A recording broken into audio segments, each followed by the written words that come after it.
Iligtas mo ang buhay ng nanay mo! Umigat ng kumalaban ng lahat, pinupamanti ang sapat na Oo, bakit hindi ako alam ng tatay? Siyoko niya ako! Yang mapabuti ang lagay sa mapanuring syudad ng ating anak. Masama sa paningin na mga tao na malbilang, laging binibilang, wala ka nung sinilang. Hindi mo lang makita ang kabilang parte ng bilang, bariyang dinanas ng mapawi ang labis na pangungkila. Sa laya man o kulungan siya ay pinagbubulungan. Walang kinatatakutan kaya di ka.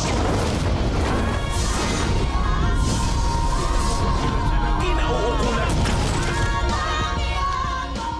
Kasalanan mo to eh! Ikaw nagkakyat! Bakit gusto dito? Nakakatulong din sa atin si Rhoda! Yung upa niya! Isipin mo yung sitwasyon mo ngayon! Lipat din tayo! Ano ka ba? Sa ngayon, palalaguin ko ang pera ko para handa ako kung sakaling pumalpak si Vera.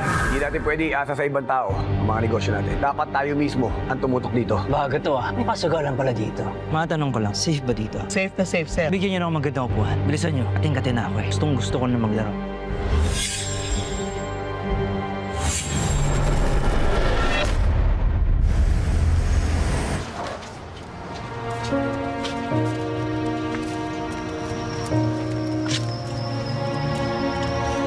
Pero nga.